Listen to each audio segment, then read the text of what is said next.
Hello, friends, comrades, and interested others.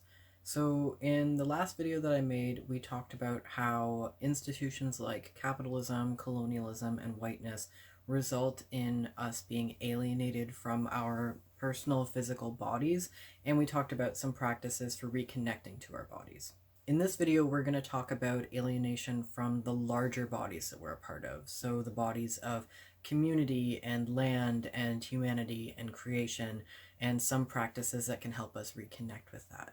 It's important to understand that the boundaries that we draw between where our self ends and where the other begins are ideological in nature. The self is an inherently ideological concept. It's something that is experienced and self-identified. It's not an objective thing. As we discussed in the last video, it's actually possible for us to shrink our boundaries of self into smaller and smaller spaces within our bodies. But by the same token, it's also possible for us to expand our boundaries of self to include other people, to include the land, and to include a broader sense of body and participation with the world around us. I'd like to start this video by reading one of my favorite poems by one of my favorite poets, The Turtle by Mary Oliver.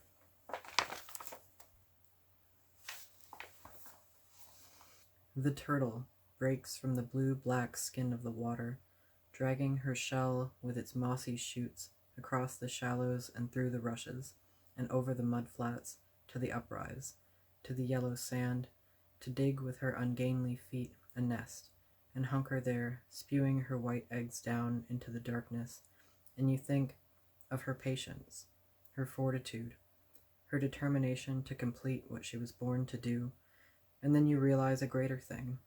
She doesn't consider what she was born to do. She's only filled with an old blind wish. It isn't even hers, but came to her in the rain or the soft wind, which is a gate through which her life keeps walking. She can't see herself apart from the rest of the world, or the world from what she must do every spring, crawling up the high hill, luminous under the sand that is packed against her skin. She doesn't dream. She knows. She is a part of the pond she lives in. The tall trees are her children. The birds that swim above her are tied to her by an unbreakable string. I would also like to quote Ramana Maharshi, who was a Hindu sage who lived between the late 18 to mid-1900s. When he was once asked, "How should we treat others?" he famously replied, "There are no others." In many different spiritual traditions, from Buddhism to Hinduism to Christianity to Islam, spiritual enlightenment and liberation is defined by embodying this understanding that we are not separate beings, but we are aspects of a larger being of which we are all a part. In Tibetan Buddhism, this is sometimes expressed through the idea that every individual consciousness is a facet on the jewel of the collective unconscious. And in Christianity, this idea is expressed through the language of the body of Christ. This concept exists in some form or another in pretty much every spiritual tradition around the world. The physical evidence of this even is readily apparent when it's examined. I mean, the fact that we are so dependent on the consumption of other living things for our own life, as well as our dependency on other people, and the fact that our bodies themselves have developed to exist in the specific climate and circumstances that we find ourselves. We are adapted to the very fragile atmosphere of the earth itself. We rely on all of the different elements of the earth for our life. Our bodies are literally made up of the elements of the earth. And even within what we would classify as the boundaries of our physical body, we are heavily reliant on microscopic organisms that make up about 1/3 of our body mass. So even within what we would typically refer to as our personal bodies, a significant mass of that is made up by beings that are not genetically a part of us. Throughout our lives, we are sustained by the water that we drink. We are sustained by the bodies of water around where we live. We are sustained by the food that grows. We are sustained by the air that we breathe. All of these interactions reinforce the fact that the indisputable fact that we are a part of the earth. We are not separate from it. Even the blood in our veins is the same water that has been flowing through the earth since the beginning of the earth. And the same air that we are breathing that is oxygenating our blood and helping us move is the same air that has always existed on the earth, that has been breathed in and exhaled by every living being that has lived on the surface of the earth.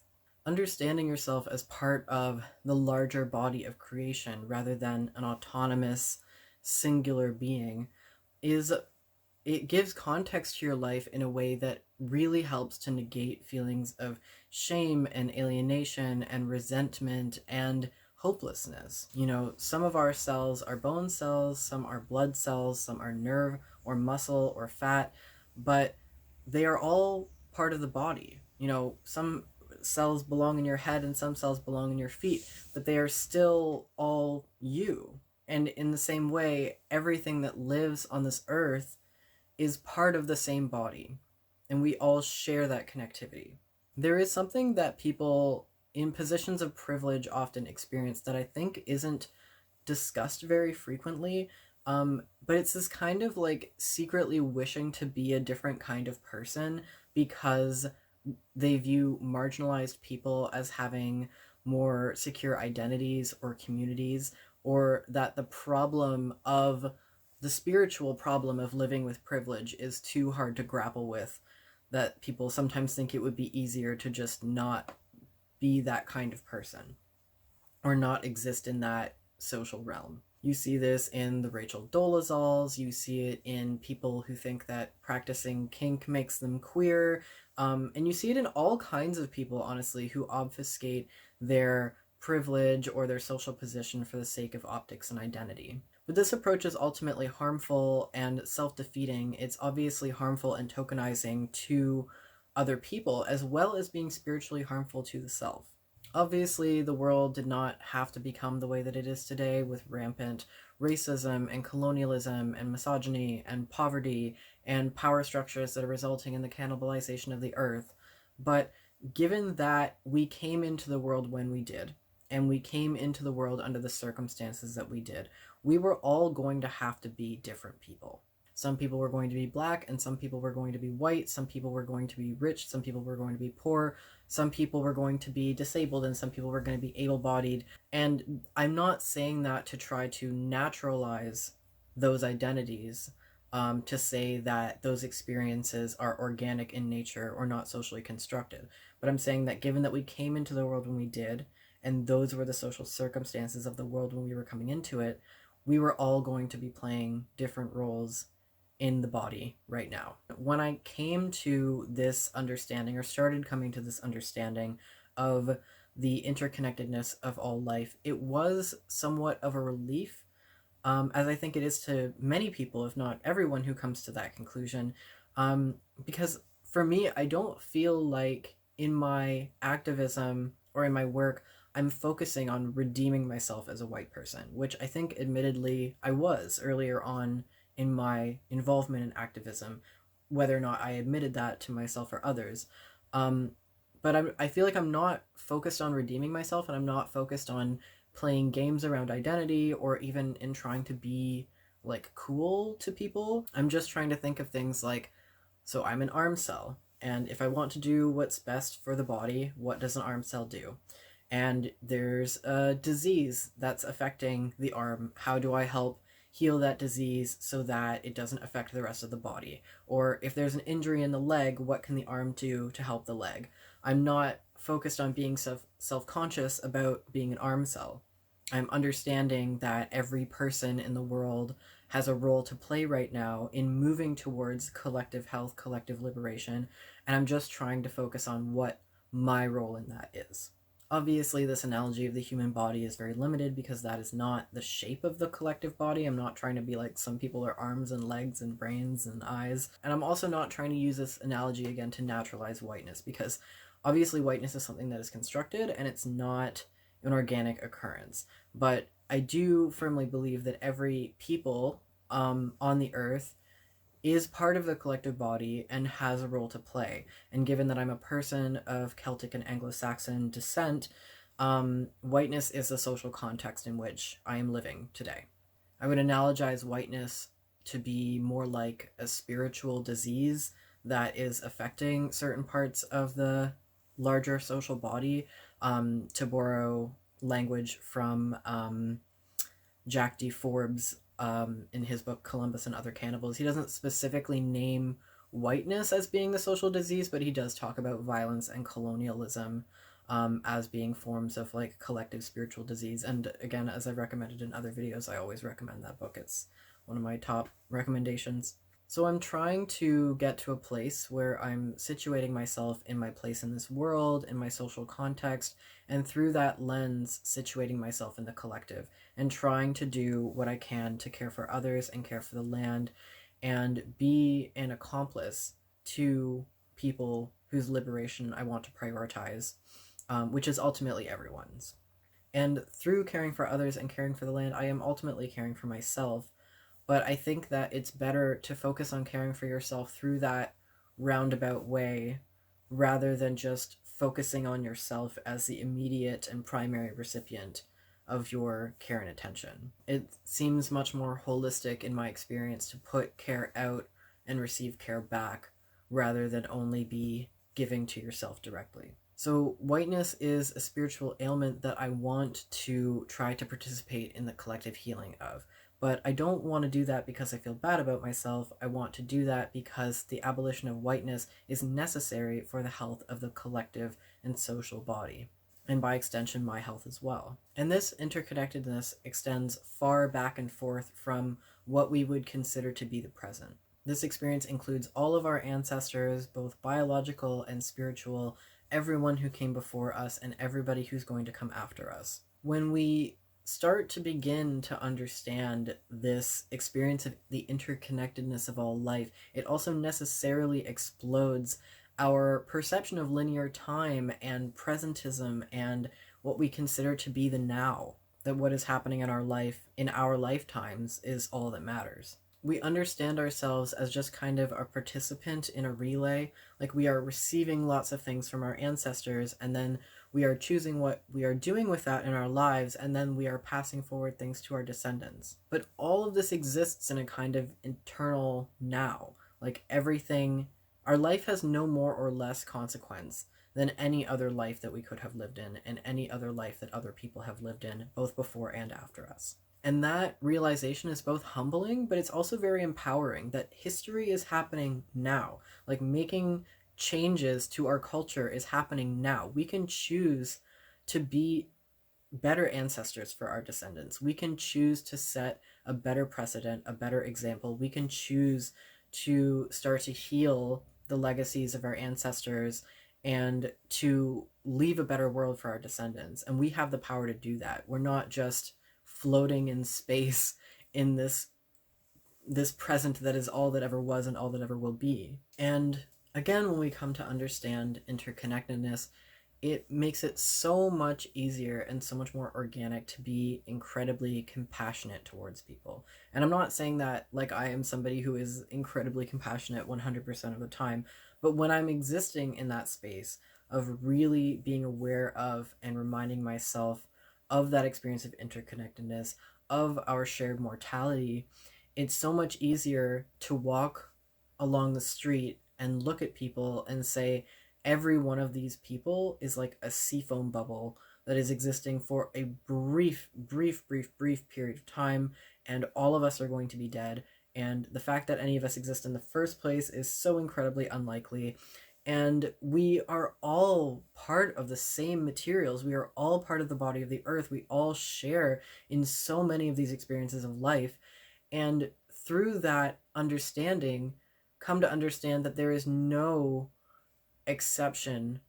Like there is no circumstance in which cruelty is okay. There's no exception in which dehumanization is okay, or where we should treat people with a lack of respect or compassion. But all of that being said, I think it's important to note that, you know, coming to these realizations, like having an embodied realization, like it's one thing to kind of listen to me talk about this or listen to someone else talk about this and be like, yeah, that sounds good, and kind of get that intellectually.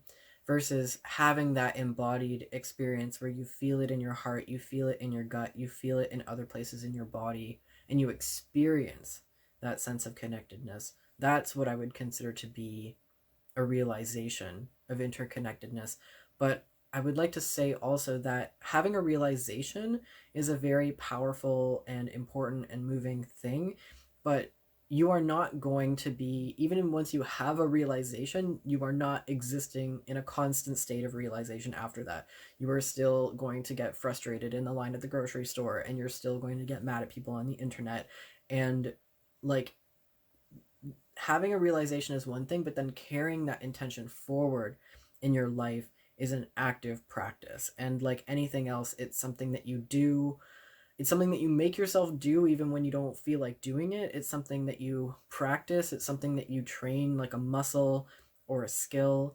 Compassion is something that we choose to practice. It's not something where you just have a realization and then you're a better person for the rest of your life and it doesn't take you any additional effort. um, it's important to understand that, you know, keeping with that truth and keeping with that practice of understanding the interconnection and choosing to be compassionate is something that we have to choose to do, and it is difficult at times. And regardless of how enlightened you are or how, you know, liberated or transcended you personally are or consider yourself to be, it remains a choice and an active decision, um, to act as if that is true, not just to believe that it is true. And I know some of this might sound kind of pie in the sky, and you're thinking, how does this apply to politics, kind of thing. But nurturing this feeling of connectedness is absolutely essential as a starting place for any other work of justice or liberation that we're going to do. We need to make sure that we are coming to this work with our hearts and minds in the right place, and that we're spiritually cared for, both so that we can even cope with interacting with the scope of human and ecological suffering, and so that we are making sure that we are not seeking to fill holes in ourselves through our interactions with the people that we are acting in solidarity with. We need to be as spiritually healthy as we can be under our circumstances, so that we can even create a healthy and sustainable vision of the movements and worlds that we are trying to build. And so that we understand that all of our actions are important, from our collective actions down to our individual actions. Otherwise, we can risk taking this kind of Machiavellian approach that does arise at times on the left and engaging in abusive, dismissive, exploitative, interpersonal behaviors that are harmful to others as well as being harmful to ourselves and ultimately harmful to the movement. Everything is just fractals on fractals. Everything in nature, you know, your blood capillaries are fractals down into fractals. The branches on trees are fractals into fractals. We cannot build up a movement that is based on disrespect, that is based on disposability, that is based on, you know, patterns of interaction that are actually microcosms of systems of oppression. We need to create systems and patterns of compassion and care between each other as individuals in order for us to extrapolate that into a larger movement that is healthy and sustainable and building the world that we actually want to see.